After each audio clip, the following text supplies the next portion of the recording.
Inside New Orleans Sports with Eric Asher is underwritten by At Villeries Florist, we deliver the magic of flowers 7 days a week to the North Shore and South Shore in the New Orleans area. Whether it's for birthday parties, baby celebrations, Villeries provides colorful floral displays for all. With a store full of fresh-cut flowers, exotic tropical flowers, orchids, roses, and even fruit baskets, our goal is to make your vision a reality. Villeries Florist, proudly serving Louisiana since 1969.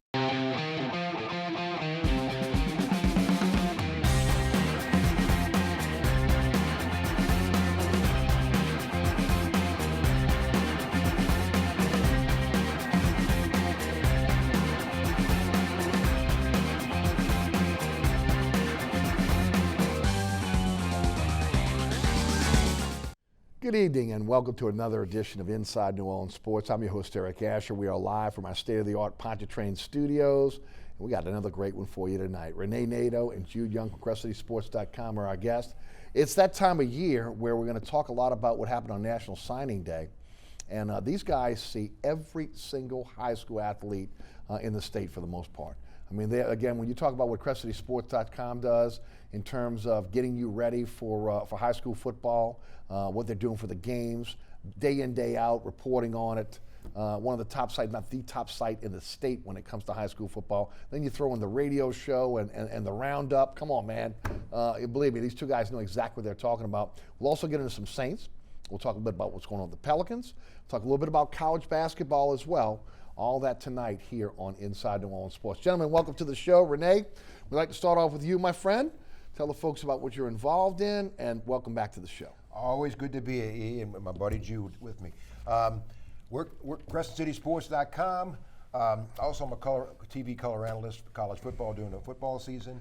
I work for CBS Radio for Saints games, some Pelican games, bowl games, and that's about it. I mean, I'm busy doing recruiting time, but I guess the Crescent City Sports, that's a year-round gig. Yes, it is. It's a lot of fun. Do a great job. Love your columns. Thank you Absolutely very much. love your columns. Welcome back, Jude. Of course, Jude has many hats as well. Jude, tell us a little bit about it. Well, first off, when isn't it recruiting time? That means you work all year long. Yeah, that's true. Folks like him keep people like me able to pay our bills and bring great sports content to you at CrescentCitySports.com. That's, of course, my main day-to-day, but very busy as well at Cumulus New Orleans on Nash Icon 106.1 FM, hosting All Access along with Ken Trahan during the week at 7 o'clock each evening. And then there are the UNO Privateers that keep me busy during basketball season. I'm the voice of the men's basketball team, about to hit a 6-day road trip. So happy to join you guys and talk about other topics before we go with the Privateers and try to win some basketball games. 6-day road trip, wow. That's a long time away, that's for sure. That's like the Jazz and the Pelicans during Mardi Gras having to get away because there's no place to play. No doubt. Guys, let's start with National Signing Day. LSU, a top 4 recruiting haul, according to most of the services. I want to talk about the one that is still on the fence, though, right now. And I had Jimmy Smith from TigerDetails.com on my radio show today. And one of the things I asked him was about Jordan Burch, the defensive end out of South Carolina, who has been having flirtations with LSU since the early signing period, where, again, everybody thought he was going to sign with South Carolina. He did not. He had the South Carolina hat on yesterday, but he has not signed his letter of intent yet. What's the word here? Jimmy said he believes that he is going to sign with LSU. Now, again, maybe that's conjecture on Jimmy's part. He's a guy that also is entrenched in recruiting as well. You guys are plugged in. What are you hearing? Well, I'm not plugged in with Jordan Burch, but I'll say this, that he had 2 opportunities, the early signing period and yesterday. He didn't capitalize on either opportunity. Obviously, there's something going on. You would have thought that this would have been worked out beforehand. I mean, you had to think that you knew this was coming. We hearing that the mom wants him to go to LSU. But the longer this goes on, I think it looks better for LSU. The fact that he didn't sign yesterday and they just would not do interviews, the mom or the recruit, certainly looks like there's more to it than that. I wouldn't be surprised if somebody else besides LSU. I'm guessing that, but Right. I wouldn't be surprised. But you know, they got to make up their mind and move on, because this is all it's all that everybody's talking about. Yes. I mean, on ESPN recruiting day, and that's one of the headlines. Yep, no doubt. What are you hearing? A lot of people have inside sources supposedly, so we're just trying to cobble together what we're hearing. But Right. like what Rene said, here's a young man who early signing period sat in front of a table in front of TV cameras, pretended like he was going to sign with South Carolina and didn't do it. Then you come signing day this week, same deal happens. He doesn't turn in the letter of intent. So whether it's mom wanting him to go to LSU, some sort of internal struggle is going on there. And you're talking about a young man who any team in the country would take on the defensive line. He's that good of a talent. Even if he went to LSU, I would imagine he would be in the rotation at the least as a freshman. He is that great of an athlete. He played on both sides of the ball at a school that I believe is about 10 miles away from South Carolina's Right. campus. So that's the real tug of war here. As a matter of fact, Will Muschamp, the head coach of South Carolina, his son was at that signing day ceremony on Wednesday because, hey, surprise, surprise, he goes to the same high school because it's so close to campus. So that's the situation we're looking at here. But LSU signed 22 of their allotted 25. They have the 3 scholarships available. Ed Orgeron saying that he's going to be looking in the transfer market as a result. But there is a scholarship open for Jordan Birch. And he did say best player available, didn't he, in his press conference yesterday? And this would be the best player available, Right. I think, from the high school ranks, without a doubt, the best unsigned player in the country. Yeah. It's a weird scenario. Because, again, I fully expected him, again, 12 o'clock yesterday, ESPNU, be able to come out and pull out whatever hat he's going to pull out. And, of course, this courting, so to speak, would have been over. But, again, it's now lingering into another day. And you guys said something interesting before we went on the air today. Maybe South Carolina's not going to let this thing go much longer, right? No, I would think Muschamp is going to say enough is enough. At some point, it may be tomorrow, it may be this weekend. But at some point, he's gonna cut ties and say, if right now, give me a I need to know or else. This is a 24-hour deal. If we don't know by then, we move it on. And I can see that coming. I find it interesting that the mother is the one that maybe might be pushing him toward the Tigers. It's an interesting deal because in every family, parents have different Right, motivations. absolutely. Nowadays, it's not as big of a deal for a kid to go far away from home to play because it's so much easier to get folks to the games. You can follow them through social media, streaming, you name it. So that's not a problem. And Mama just saw LSU win the national championship, go 15-0 and whoop in-state Clemson, who they obviously weren't interested in for whatever reason. So that may be part of it as well. That mom sees the best opportunity for her son to potentially, in the end, make millions and millions of dollars. Just speculating, but it makes a lot of sense. No, it does. And of course, again, this show is going live on a Thursday. But by tomorrow, we may know already what the situation is. So those that are watching the replay, you may already have the answer. Guys, let's talk a little bit about this class for LSU. As I mentioned, most of the services have them as a top 4 class. What do you think about the class? Got to break it down for us. Oh my goodness, it is a top 4 class. And don't worry about, and everybody's talking about what they didn't get, Jordan Birch. Okay, don't worry about that. What they did get, first of all, it was pretty obvious that the last couple of weeks they go into a 4-3 when they got Pelini in there. They did sign some defensive linemen. They strong defensive linemen. Jacoby and Guillory, 725 squat. I mean, it's crazy. And like 625 deadlift. Jaquilin Roy, Ali Gay, I like him a lot. He's a junior college guy, 6'6", 270. They did good wide receiver. Keishon Butte is a guy who will be in the rotation. I really think that. I mean, you're going to have Jamar Chase. You're going to have Terrace Marshall. Trey Palmer will be the next guy up. And I can see Butte the 4th or 5th guy. I mean, he's that good.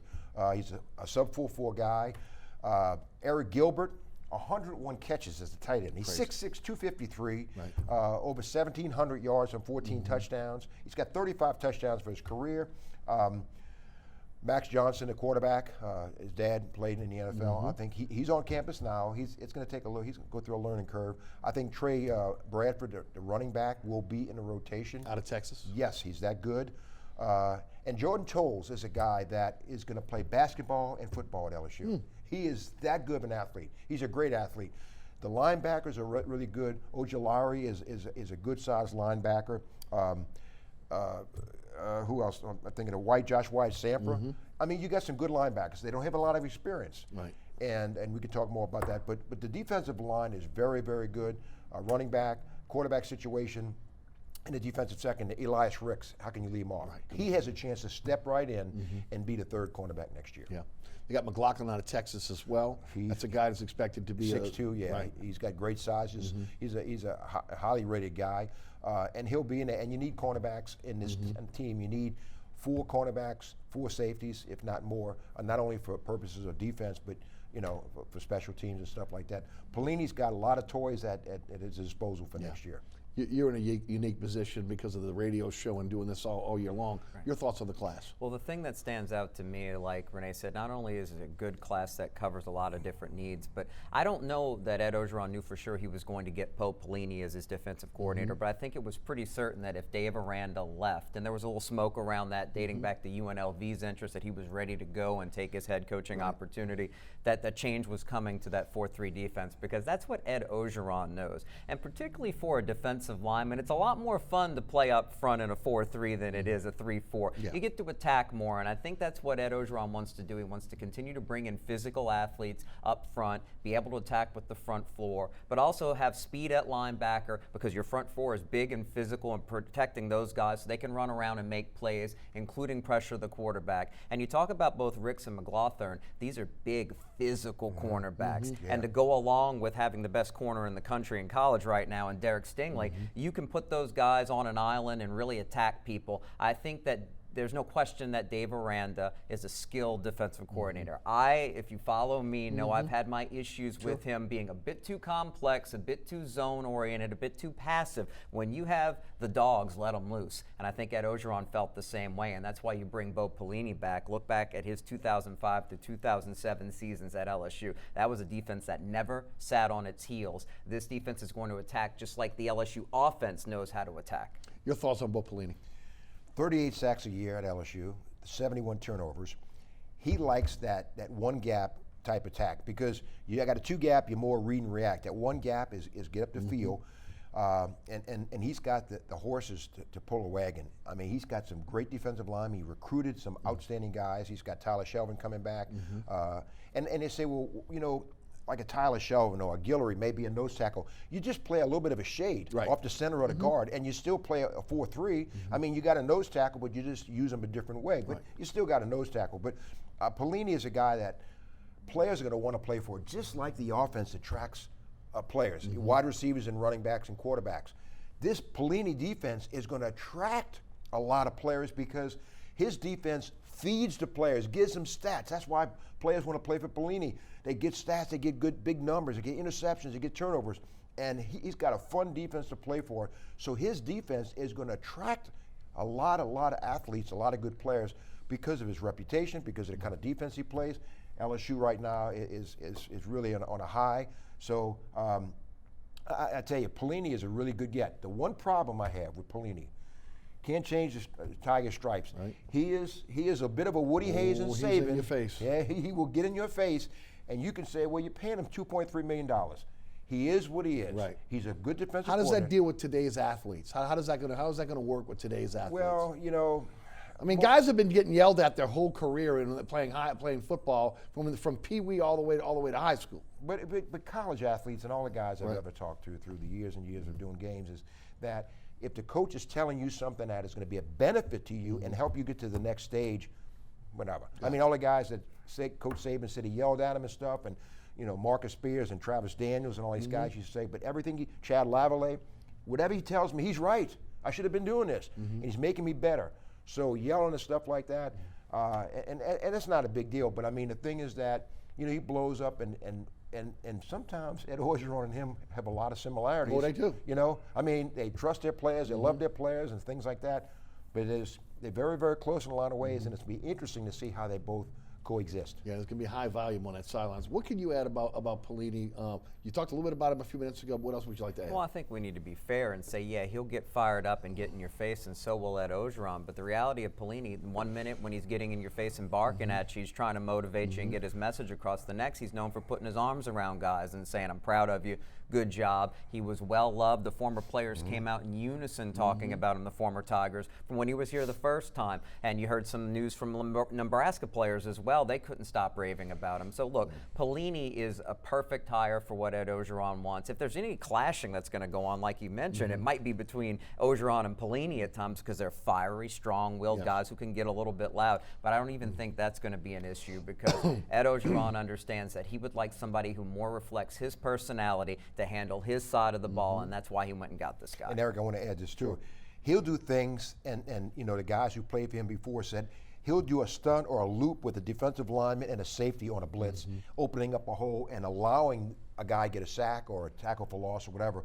And these guys love to have some, not exotic blitz, but have some imagination of what they're doing and not just shoot a gap. I mean, do something in unison with another player and things. And I mean, it's just kind of innovative things like that. And, you know, it's just things that attracts players and makes them want to play more for him. I'm going to get back to the coaching in a moment, but this was a national class for LSU, but they still seem to get the cream of the crop out of Louisiana. Maybe just a couple of kids that ended up going out of state or elsewhere that were in the top 10 of players in Louisiana, right?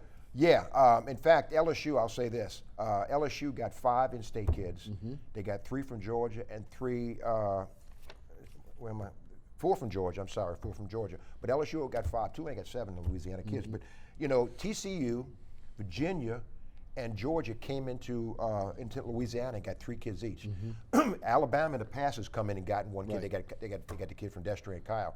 But I mean, other than that, Virginia. Georgia got the kid from Warren Easton, right? Yes, who is center. He is the best offensive lineman since Lyle Collins. Come on, he's that good. He's that good. But he's a guy that committed early to Georgia, right? Yes, but he told me yesterday that it was in Alabama, LSU, and Florida, and Georgia, and he said that, and I said, well, who's your favorite players? He said the Pouncey twins.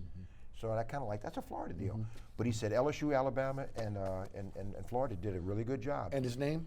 Cedric Van Pran. Okay, Boy, and he's a powerful guy. He's almost a 500-pound bench kid. He runs a sub-5 flat 40.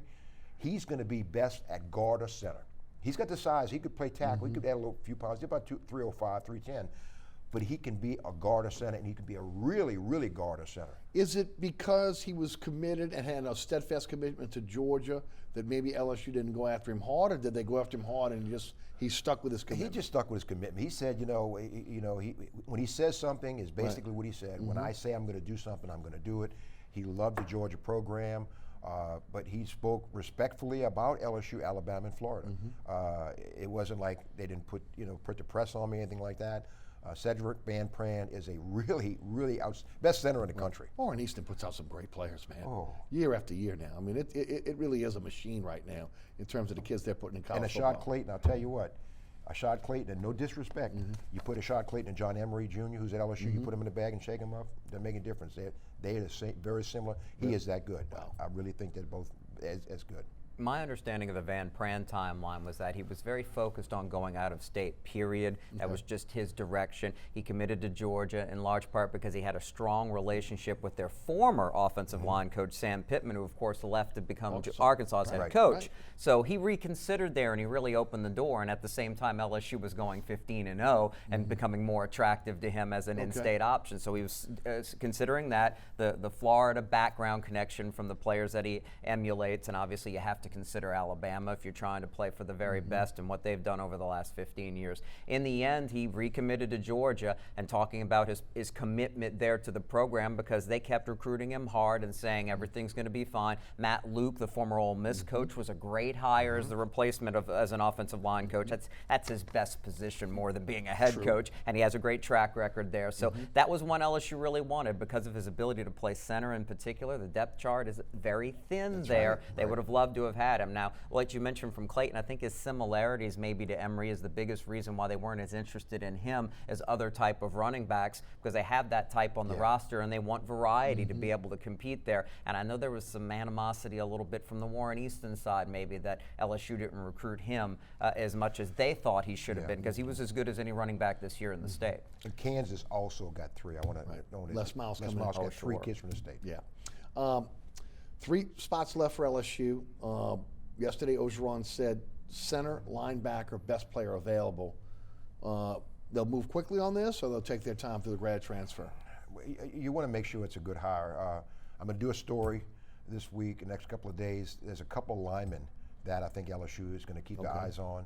That one of them in particular, that Ed Orgeron's got familiarity with.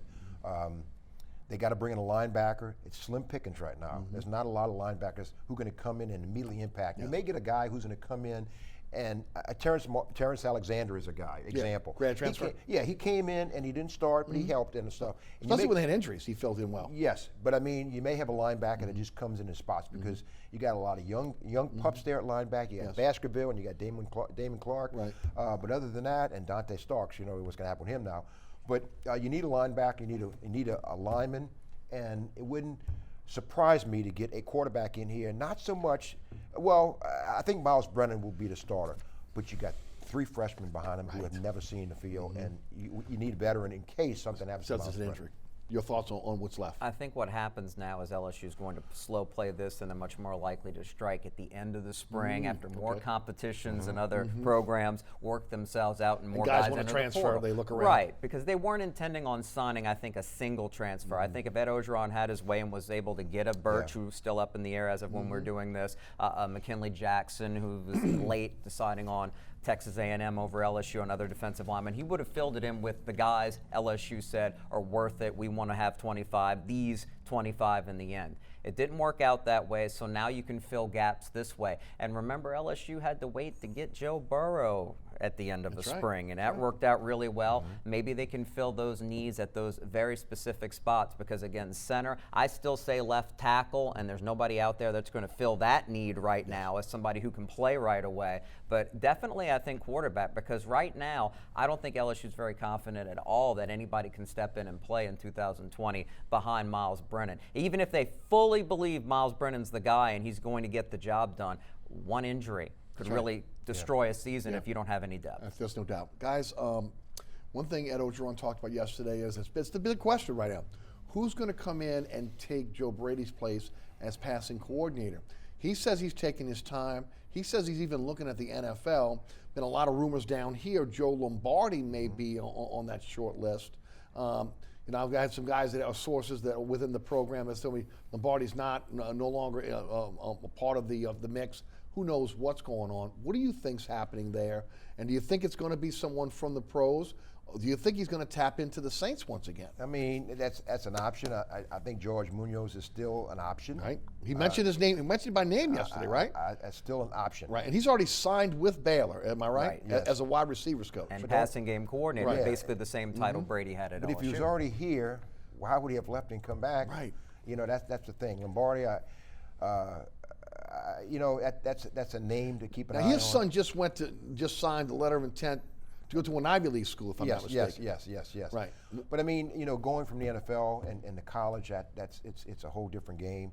And I don't know if Joe would want to jumping back into the college game. Recruiting, right? Yeah, it's a grind. It is tough. a grind. You have to love recruiting to really be a college coach. You have to be good at it. Yes. And that's another thing.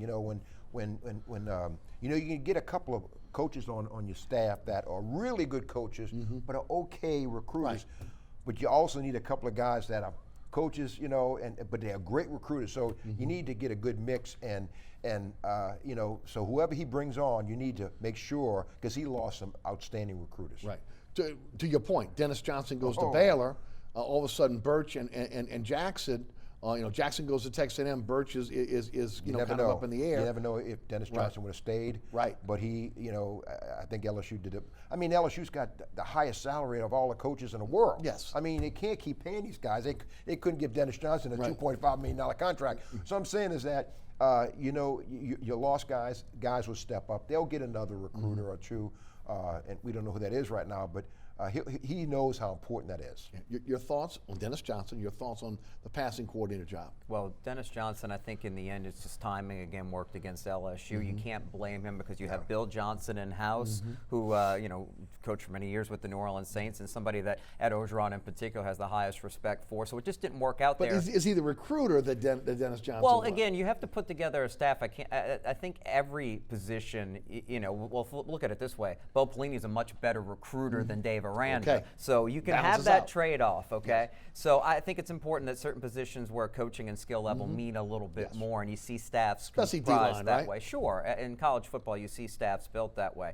But the thing with the passing coordinator, or whatever they're going to call that position, whatever titles they're going to give to that person, if they really wanted George Munoz, they would have kept him.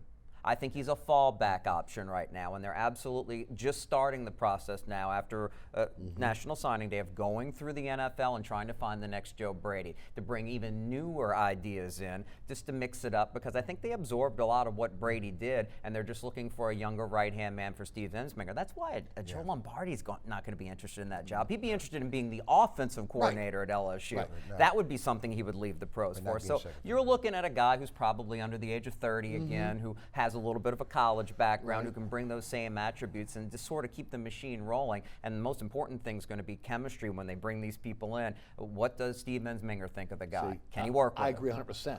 I think everybody's talking about this passing coordinator, but if Steve Ensminger is going to be the offensive coordinator, those guys have to coexist. Yeah. So again, I would think that Ed Orgeron's going to make the call, but he's also going to turn Steve Ensminger and say, okay, this is the guy we want. Can you work with him? Yeah, and Steve has a big hand in this thing, and Steve he says very few words, but Steve certainly is checking that list and deciding this might be a good fit, may not be a good fit, things like that, and that's important. Rene Nadeau, Jude Young of CrescentCitySports.com are our guest tonight. When we come back, we're going to touch on Tulane. We'll look at the rest of the state schools, how they did. Then we'll jump into some Saints, Pelicans. Also, hopefully before the end of the hour, we'll be able to get into some college basketball as well. You're watching Inside New Orleans Sports. I'm your host, Eric Asher. We'll be right back after you hear from our underwriters, so stick around. Burkhart's Air Conditioning, Heating, and Refrigeration has been family-owned and operated since 1989. Burkhart has energy-efficient solutions and offers brands such as Mitsubishi ductless AC units and Amana, the only manufacturer with a lifetime unit replacement warranty. Burkhart's offers maintenance bundle packages that include servicing your AC, generator, and tankless water heater. For more information on the services Burkhart's provides, visit acpromise.com. Burkhart's Air Conditioning, Heating, and Refrigeration, providing comfort for life. Located at 3701 Iberville Street in Mid-City is Katie's Restaurant and Bar. Open 7 days a week, Katie's offers daily specials for lunch, dinner, and Sunday brunch. Serving New Orleans cuisine such as fried shrimp platters, grilled redfish, and a fully stocked bar. And don't forget about our expanded event seating and local entertainment. Featured on the Best of Food Network's diners, drive-ins, and dives, Katie's Restaurant and Bar. Welcome back to Inside New Orleans Sports. I'm your host, Eric Asher. Tonight, Jude Young and Rene Nadeau of CrescentCitySports.com on our panel. All right, guys, let's go to Tulane. As I looked yesterday during the radio show at the list of Tulane signees, first thing that stuck out to me was all the 3 stars. And I've been doing this now for 18 years. And 18 signing periods, and I don't think I've seen as many 3 stars on a list of Tulane athletes than I saw yesterday. I agree with that, and he is taking players away from some SEC schools, some ACC schools. He's competing with the teams that he's playing against, and that's what he's doing. He's doing a great job. 7 kids from Louisiana, which is much more than he's had in the past, right? And he got great kids. I mean. And Justin Ibieta, also Michael Pratt he got 2 quarterbacks coming in this class. Right. He's got the Watts twins coming in, the wide receiver. He did an outstanding job with Josh Remington from Holy Cross. The defensive line is where he really hit gold. Angelo Anderson is the number 21 rated player in the state of Louisiana out of John Curtis. Now, isn't that the kid that always wanted to go to Tulane and was really actually recruiting other kids to go? Okay. Noah Taliancich from Destrehan. All right. Angelo Anderson is from John Curtis. Taliancich is from Destrehan. Okay. And Adonis Freelou is a great get from Hornville. He was committed to Houston. He comes over here. I mean, he's a 650-pound squat. Jesus Machada is a linebacker who's on campus right now. Runs extremely well. He's about 210. And Cornelius Dyson is a big 6'2", 185-pound cornerback from Kentwood, who is a great athlete, great track guy, and he's going to be a big cornerback. They fill some roles with guys that are ready to play right now. What are your thoughts on Tulane's class? I think it's huge what this staff, as well as Fritz, with their relationships across the Gulf South, have been able to do recruiting-wise. That's where you're able to immediately come in and bring in some good players from Mississippi, Alabama, Georgia, and Florida, and then be able to build upon that when you prove you can win and go to bowl games and win those games. So you're starting to win more of those battles, because this is a guy that people trust across the country. He's gotten with high school coaches, and they believe in him. They know he's going to take care of their young men, that he's going to treat them the right way, and he's going to develop them. And he's a program builder, so he's developing 4-year guys. So that's really helped here, and he's able to go outside of the state as a result and find really good football players. It's great to see 7 from Louisiana, most of them being on the lines, especially the defensive line, and getting the type of talent at major schools that always win. To be able to flip Freelou in particular from Hahnville, from Houston, to win that in-conference battle is massive, considering Houston has some major advantages in recruiting. Their facilities are top-notch, SEC level. So to be able to win that and convince those type of kids to stay home, you'd like to see even more of that. Look, this year was not a great year for the highest level overall Louisiana talent. The class of 2020 just didn't have the Power 5 type of kids in the numbers we're used to seeing. But that next level, and when we get to the FCS and the Southland schools below that, it was abundant. And Tulane was able to get in at key positions and get players in the trenches that are local, and that will create more inroads in the future to get more kids out of those schools. The question I get all the time, Jude, I know you do too on the radio show, and is, are they going after a graduate transfer quarterback? Oh, they have to be. I don't think they can be very happy with what they have in-house, and that's why they wanted Jet Duffy. Now, by the way, Duffy was also rejected now from Central Michigan, and it's that off-the-field issue in his past that has to be it, because the academics was the excuse at Tulane. That's not the case at Central Michigan, going from Texas Tech. So that really hurts, and I mean, they're going to be looking in that direction. Too bad they can't get in on a Peyton Ramsey, because he would be the type of player who could take them maybe to the next level. I think he's that good. He should be a starting quarterback. Peyton Ramsey is, who was mentioned earlier from Indiana, who was splitting time with another starting quarterback there, and really basically lost the battle in the end. But he can play, and he could play and succeed at the Big Ten level. Again, they're going to be looking for somebody, and there's going to be some options after the spring again. I can't imagine they're going to be happy enough with their depth and players ready that they're not going to go get a transfer quarterback. But you mentioned Justin Ibieta. I rave about him. If you haven't watched, and we have some replays on CrescentCitySports.com and on our YouTube channel of games we did with him as quarterback. This kid is phenomenal. He's not ready to play as a true freshman, but he is Tulane's quarterback of the future. I know they signed another one, and I've seen some video of him, Pratt.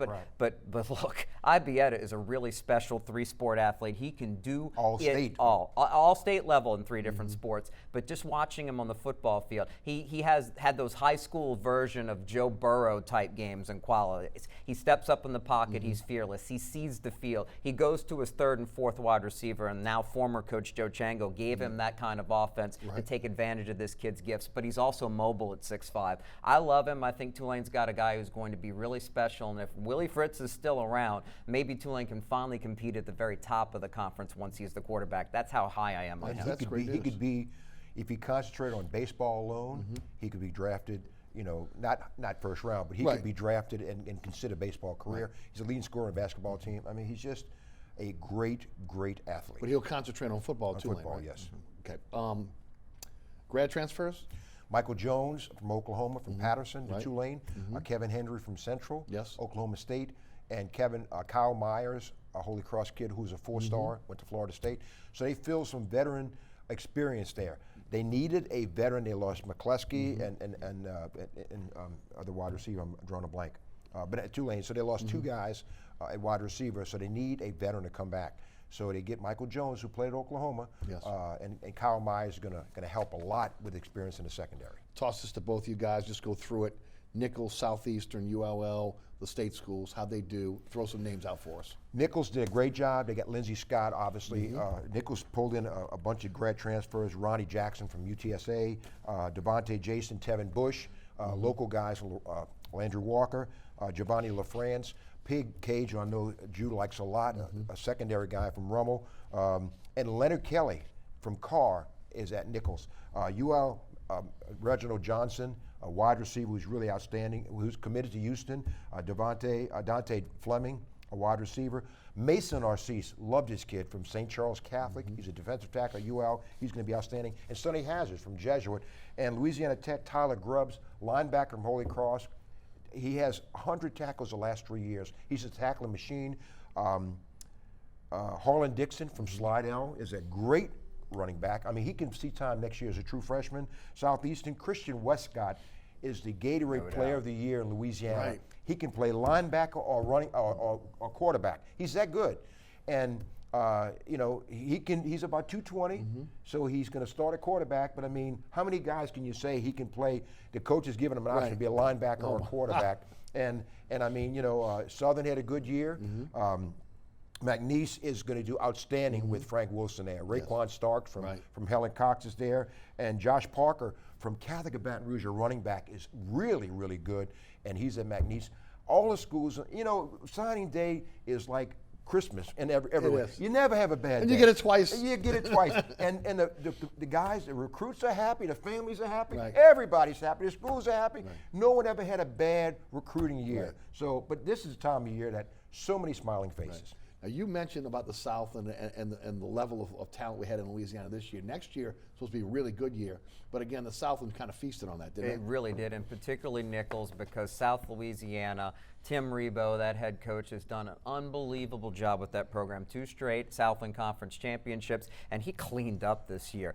Rene went down the list of talent. Another guy who's a sleeper from St. Aug, Chauncey Crum, a linebacker. Yeah. He blew me away in a couple of games I saw him play. They are going to be so good, and they're going to be so fast. And we're not talking about just staying at the top of the Southland. He got the kind of talent in there where they can start making more than just one playoff win their goal in the FCS playoffs, to start competing with those schools up north, because they're going to be so fast. They're going to be in a level that most programs aren't going to be able to keep up with. I just love their class. I think they did a great job of bringing in, as you mentioned, I love Pig Cage.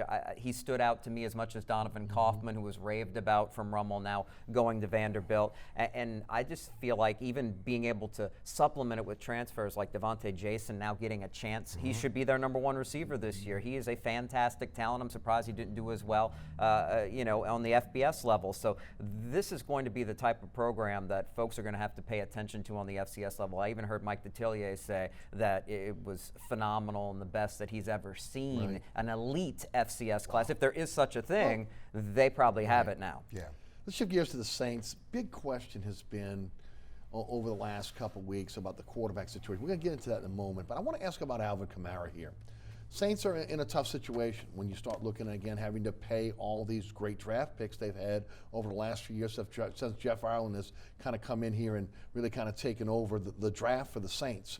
When you look at Ramczyk, Lattimore, you just paid Michael Thomas. You have to figure out what you're going to do with Drew Brees. We'll talk about Taysom Hill in a couple minutes. You think the Saints are going to, first of all, negotiate a deal with Kamara in this offseason and try to extend him, wait until the contract elapses, and then maybe see about a possible franchise tag, or in this upcoming draft, possibly deal him for draft picks or for players? What do you think happens? With the names you just mentioned, with Marshawn and Ramczyk and Kamara, it's like 6 pounds of bologna in a 4-pound bag. I mean, you can only fit so much in there. And I just don't, I can't see Kamara. I'm guessing, but I don't think Kamara is going to sign now. I don't think they'll sign him now. They'll roll the dice a little bit. It's like Clutch Sports now as part of the agency. Yeah. And we know, again, how Clutch Sports and Mickey Loomis got along during the Anthony Davis situation. Yeah, well, but I just think Kamara right now, they got to sign Ramczyk. And I think, out of those 3, I think Kamara is the 3rd one. Okay. He would be 3rd. Right. And I just think that he is important part of his offense, but I just don't think they're going to sign him. And when you got Breeze too, that's just too much. They walked away from Reggie Bush. They walked away from Darren Sproles. Pierre Thomas ended up, walking, toward the end of his career. We've seen them have dynamic running backs and choose to go in another direction and sign another position because they've always felt like they can find that player. What's your take? Well, I think you're right about that, and on top of that, it's the nature of the position.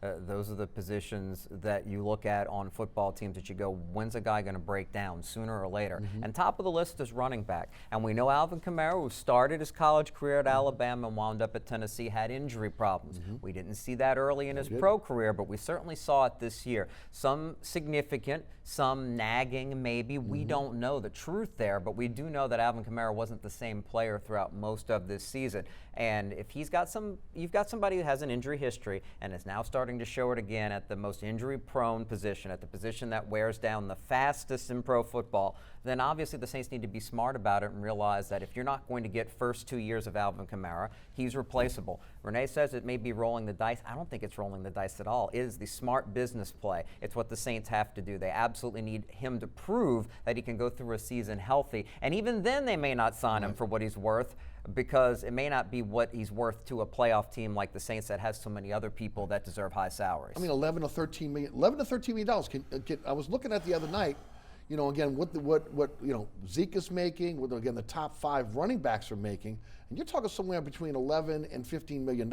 And is he worth that kind of money? I don't think he is. I mean, and I think you look at the Super Bowl. Tell me about those running backs on Kansas City and San Francisco's rosters. Even though San Francisco spent a decent amount of money to bring in Tevin Coleman, Raheem Mostert was their best running back. And Kansas City has a bunch of guys who were low-price draft picks and pickups, and both teams rotate 4, even 5 guys during the season, if you look at San Francisco, into the rotation to make it work, and those are elite offenses. We've seen the Saints have elite offenses with those mixes that you talked about before. I think they're going to go that route. I think there's a pretty good chance Alvin Kamara won't be a Saint by the time March of next year rolls around. We'll go back a year with Mark Ingram. Right. I mean, that's a great point, Mark Ingram as well. Although I think that was more Ingram's agent. Well, I know, but it still happened. You'd have thought, everybody thought, he'll be back. There's no way, right? Yeah. And I mean, look at if there's one thing that Sean Payton can do, he can certainly uncover an undrafted free agent at running back. Travaris Cadet, Chris Ivory. Right. I mean, he knows where to find him. There's no doubt. And he's a running back by committee guy. Right. I would agree. All right, let's talk about Taysom Hill. I think we would all agree Breeze is coming back, right? Okay, it's just a matter whether it's going to be for a year or 2 years. We'll kind of see. You have to see again how he's going to play. Interesting comment that was made in Florida during the Super Bowl, where again it was Peyton that talked about the possibility of this was, I believe, through Glazer or it might have been through Florio, where there would be a split of time, 70-30 maybe, with Breeze taking the majority of the snaps, and then Taysom Hill taking maybe 30% of the snaps. I can't see that. The Breeze didn't want to come off the field at any time, and he's not going to come off the field just so, again, they can allow maybe Taysom Hill to be the heir apparent. What do you guys think? Do you think there'll ever be a split there? Taysom Hill came out and said also during Super Bowl week, his vision of his career is to be a quarterback, not a jack-of-all-trades type player. You take it first, Rene. I cannot see Sean Payton saying, "Okay, your time's up, Drew." It's it's not preseason. I mean, you've been on the field. I mean, your time is up, so you got to go. You got to give him a turn. Yeah, I just can't see that happening. The object is to win the game. Drew Brees, and there's a tremendous gap between Taysom Hill and Drew Brees. I think I can maybe, if that happens, I can see Drew Brees coming back this year and maybe next year. But if they split, if they're talking about split, I can see this being absolutely Drew Brees' last year because they are moving on. And I cannot see Taysom Hill being a quarterback that's going to make a run for the Super Bowl with the New Orleans Saints. They would have to bring in somebody else and draft somebody. Will or draft somebody or not this year, I don't know that. But if Sean Payton may be thinking this is the last go for Drew Brees, but you ride him till he can't ride anymore. Right, till he can't play anymore. No, it's not like, you used up all your time, and Taysom's got to get in. Yeah. I think that's what's going to happen naturally, though. Breeze is going to come back. Everybody's putting out the olive branches of, well, if Taysom Hill gets more snaps for whatever reason, whether it's planned or like maybe should have happened in the playoff game against the Vikings, you go with the hot hand a little bit more. Well, they should have run him more, I would say that. At the very least. And Murray. Right. So that's going to happen. And if Drew Brees takes that next half step back, which would be major for him at this point, then they roll forward and give more snaps to Taysom Hill, and they figure it out on the the fly. They don't want it to be a lost season, though. They're still built to compete and win 10 plus games and try to go to the Super Bowl, and that's what they're going to do. I said before, I think last time I was on your show, I said I think the Saints are going to kick the can down the road. That may be a little harsh to speak about it because Drew Brees maybe deserves a little bit more love than that. He deserves to be able to come back because he played at a high enough level when he played, but he also did get close to 6 games off in the regular season, and maybe he'll appreciate getting more time off earlier in games the Saints have in command and give the snaps to Taysom Hill. If he's struggling, if the offensive line is struggling, go with the change up, and if it's working well, stick with Taysom Hill. I think he'll be open to that because, again, we think about Peyton Manning's legacy, and he won 2 Super Bowls, but did he really win that second Super Bowl? He was the quarterback, a game manager. They wanted Brock Osweiler to be the starter and wasn't in the playoffs because Peyton wasn't the same guy. But it doesn't matter now because he has those 2 rings, and that's part of his legacy. There's no question Drew Brees wants that second ring, and I think he's willing to sacrifice a little bit more to get it at this point in his career, the very end of it. Here's the thing that blows my mind, guys. Peyton has always been a very close to the vest guy. All of a sudden, he's putting out there that Taysom Hill is going to be my quarterback of the future. Then through Florio, through Glazer, which are his mouthpieces, this is a transition year. There's going to be a split. He's he's a restricted free agent, which means you have to tender him. Which means that, again, if you're putting that out there, you probably have to tender him with a first-round tender. If you put a first-round tender, you have to pay him, again, what a first-round tender gets. So maybe you're keeping teams away from him. Maybe you're baiting a team into possibly taking him and giving you a number 1 pick. No matter what, you're driving the price up for Taysom Hill. Well, but, Taysom Hill, regardless, he is such a valuable player on this team. There's not many players on this team, Drew Brees, Michael Thomas, who are more valuable and can do more than he can. I mean, all the positions he plays, boy, you would hate to lose him. Right. And I mean, Well, his especially value, if you don't add weapons. Oh, his value to this team is worth a whole lot. He would be tough to replace. I think this is more Sean Payton telling other teams that the Saints are committed to keeping Taysom Hill, and it's going to cost you a pretty penny if you have evaluated him the same way, because no team's going to go, well, if Sean Payton's saying that, we should double our evaluation of his worth. That's not happening here. He wants to keep Taysom Hill at the very least as that jack-of-all-trades weapon because it makes this team better and gives them a better chance to win in 2020. So why not do that? They were always going to put the first-round tender on him because they can't afford to lose him, and somebody would be willing at a small amount to try to sign him. Second-round pick, Right. I mean, come on, because he's that much of a difference maker even going into his age 30 season. Whether he's really the quarterback of the future or not doesn't matter. As long as Taysom Hill thinks that and wants to be here, he's probably likely just to re-sign and hope he's getting his chance. Let's head to the phone lines. Jim is in Covington. Jim, welcome to Inside New Orleans Sports. Hey, Jim. Yes, my question for you guys deals with star ratings for the recruiting boards, such as Rivals and 24/7. How do players get the star ratings?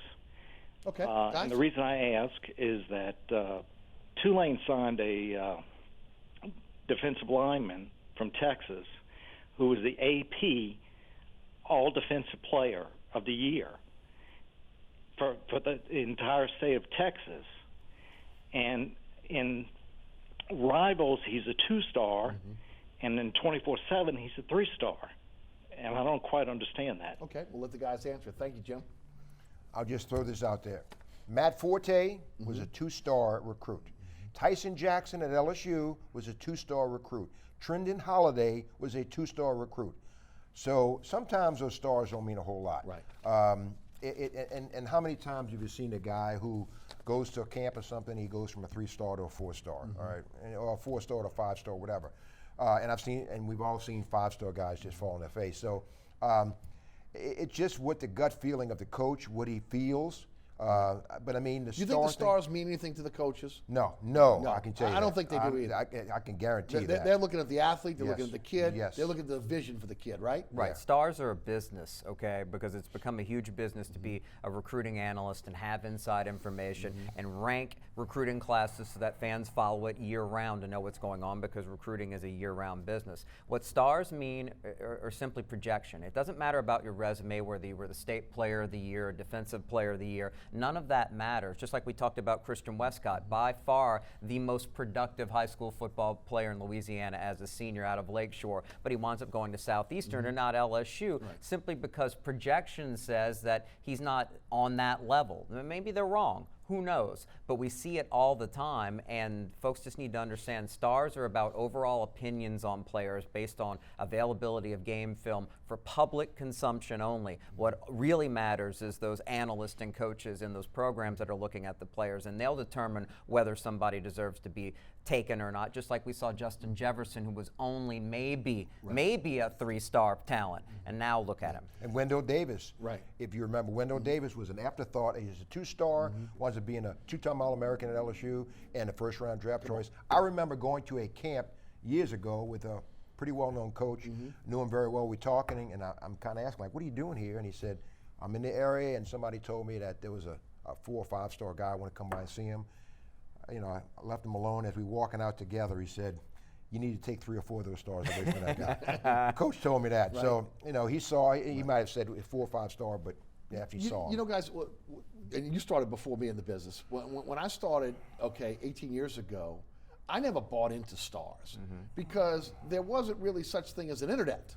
Now you have the internet where you legitimately can watch so many kids, the videos, the highlight feed, or the highlight reels. Also, again, you guys carry games. You get those. You can pick up those games. You can see these kids play.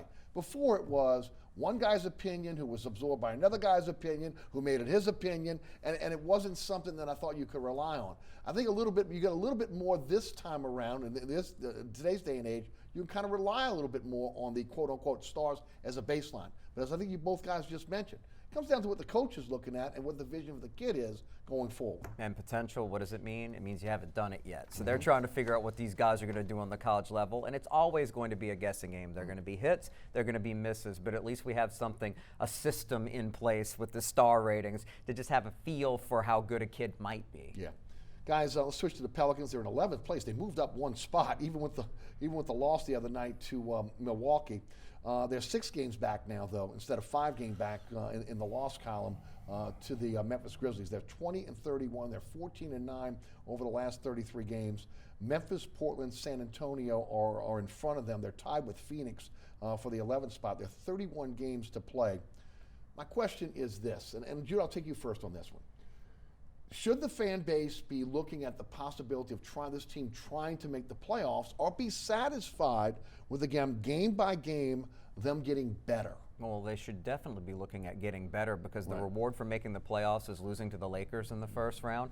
That's not the future. That's not what your aim is, to try to build a championship team. You just want to see this team play well enough that they can even be in the conversation to still slip into the playoffs in the final couple weeks of the season, because those higher level of competitive games will help further in the analysis and this team coming together and figuring out what you have for the future. That's all that matters right now. That should have been all that mattered from the start for this season. If you wouldn't have had such a slow start, maybe you'd be in a better position, just like we see with Memphis. They'll have the rookie in the year in Ja Morant because they had him all season long, and the Pelicans didn't have Zion Williamson. He would have been much more ingrained in the system at this point, a better defender, and would have had an impact of more games. It didn't happen, so let's just see what we have moving forward, and I think that's why David Griffin didn't make any moves at the trade deadline. Let's see what this bunch can do the rest of the way. 100% agree why they didn't make any trade. That, and they didn't get a blockbuster deal for Drew Holiday. If somebody would have given them a Godfather offer for Drew Holiday, I think they'd move on from him, but that didn't happen. Your thoughts on the Pels? You know, I got to tell you, I looked at it, at the team, and and I said, I don't know what kind of season they're going to have, and I'm not the only one, but I wasn't too impressed with Lonzo Ball. I'm extremely surprised how much better Brandon Ingram was than I thought he would be. Yes. Derek Favors is better than I thought he would be. Jackson Hayes, I mean, he just jumped off. He surprised everybody. Zion and all, but when this team takes the court, no matter who they're playing, you think they got a shot. No, they do. They got a shot. They got enough talent on the floor. I mean, and you go back when they had a 13-game losing streak, but this team now has a shot no matter who they're playing. Now, Milwaukee, the Lakers, and all. Yeah, not much of a shock, but you don't know that. They played right with Milwaukee the first half. They sure did. They really, again, they dropped the ball in the third quarter, and that was it. Well, you just said it. They dropped the ball. This team turns over the ball way too too much. Oh, and that's wow. why Drew Right. Holiday was at least somewhat on the trading block and will be much more so, I think, in the offseason. In the summer, yes. As well as the fact that I don't think he and Lonzo Ball can coexist. I hear about the good things about what they could be as a defensive backcourt because of the athletes they are. There's no doubt. But they both struggle late in games. They're not consistent shooters. They're not good enough free throw shooters to be out there. So you almost have to pick one or the other. Now, yeah, it's the NBA and you mix and match and go with the hot hand in crunch time. But I think if you're going to commit to both of these guys moving forward, it can't work. And one of the two is going to go, and there's a better chance it's the older guy. Yeah, and of course the guy's making $26 million. Right, exactly. Especially when you have a Josh Hart on this team. J.J. Redick. Well, Josh Hart has the same skill set as a Drew Holiday. And Nickeil Alexander-Walker not playing He because needs playing time. Right, There's no doubt. and there's a log jam, and you have to clear it because he can shoot. Oh, Yeah, I my agree, goodness. He's a 100%. star of the future. Yeah, he will. Let's grab a call before we finish up. Down to St. Bernard Parish and John. Hey, John, welcome to Inside New Orleans Sports. Yeah, how you doing tonight? Y'all was talking about the Saints and about Breeze coming back. If Breeze don't come back, who's the backup quarterback? Bridgewater? If Breeze does come back, it's probably, I would think, Taysom Hill, or they're going to get a quarterback or draft one. But I still think there's going to be a veteran that's going to be there. If he decides not to come back, I think they go all in on Bridgewater, guys. Yeah, if Drew Brees does not come back, but I think it's highly unlikely that Drew Brees will not come back. I think Teddy Bridgewater, what he's $7.5 million last year, he can make $20 million, and he can be a starter. And he's 26 years old, 27 now. I think Teddy Bridgewater has done. He deserves an opportunity, and I think he'll go somewhere else next year. Well, that sets up an interesting scenario because Drew Brees comes back. They're going to keep Taysom Hill as well. Because Taysom Hill does so many other things, and you're going to have Drew Brees as your starting quarterback, you're going to have a veteran. You got to. So it limits you. If you like a quarterback in the draft, you're not going to be able to go that route at number 24. We've seen Jordan Love, for example, from Utah State. That's the hot name, and I could see him as being that kind of developmental prospect that would be a good fit. But can you do it? Probably not. You're going to have to go out and get a veteran, maybe a retread. I've mentioned Marcus Mariota's name as the perfect reclamation project if you stick with Breeze and Hill. Is he accurate enough? That's the only question I have about Mariota. Well, that is the question mark, but at the same time, how do you use him? Because maybe you need to use him more like a Taysom Hill and give him the ability to run more, and look at what Baltimore's doing with Lamar Jackson. I'm not saying he's quite that shifty a runner, but he's somebody that I think needs to be used as a runner a whole lot more. Heck, even the Titans in the playoffs are using Mariota in those type of packages. So he would be a nice fit if your future after Breeze is more of an athletic quarterback, because that sure seems what that Sean Payton sees as the future of football. Well, I'll tell you what, that surely makes sense based on what you're saying, because if he believes that's the future of football, where he's going to have a guy like Taysom, you might as well go after a player, again, that has the athleticism of a Mariota, who's kind of burned his bridge at Tennessee. Right, and you definitely need to have more of those guys in-house because the injury concerns go way up. Right. What's your thoughts on that? Yeah, and I mean, a name I thought of during the season, if you could come in here and be like a Joe Flacco kind of guy. I mean, I'm just saying, throwing names at the wall. Right. But you need a veteran. You can't just bring a rookie in here because it does. Too much to try, and too complicated of an offense. No, it is. And unless you're going to run the wing T. I think Flacco's a great shout, by the way, if you're looking for a veteran who's done it before and will probably be content at this point after he talked his way out of Denver. Right. Yeah. One more time, tell the folks about the radio show. On 7 o'clock, it's called All Access, either Ken Trahan or I, hosting on 106.1 FM. That is each and every weeknight, so stay tuned for that, except when we have privateer basketball and baseball starting on Valentine's Day, the start of the college baseball season. We'll have UNO games every Friday night, plus every game against LSU and Tulane, so check those out. And Rene, you're writing for CrescentCitySports.com. Crescent City Sports, yes. And what you got coming up for us? I got my top 50 2021 class from the metro area. Beautiful. The best recruits, the top 50 from the metro area. Gentlemen, thanks so much for being with us tonight on Inside New Orleans Sports. Thank you. Appreciate it. Thanks so much for tuning in. Remember, there's a rebroadcast of this program each and every Friday night right here on WLAE-TV at 10 p.m. You can also catch us, Pelican Sports Television, every Friday at 9 p.m. And, of course, you can watch this show on ericasher.com. We now post this on my social media pages, also the WLAE YouTube page as well. Don't forget to catch me on the radio, Sports 1280, 101.1 FM HD2, and the iHeart Radio app. That is noon to 2 on weekdays. Also, you can listen live, download the podcast at ericasher.com, and the iHeartRadio app is also another way to catch the radio show. Special thanks to our underwriters, also to our guests tonight, Rene, Nadeau, and Jude Young of CrescentCitySports.com. Again, thanks to the WLAE production staff, including Ron Yeager, Jim Dotson, Naila Jones, Alex Chacon, and my director, William Hill. I'm Eric Asher. Thanks so much for tuning in. We'll see you next week for another edition of Inside New Orleans Sports.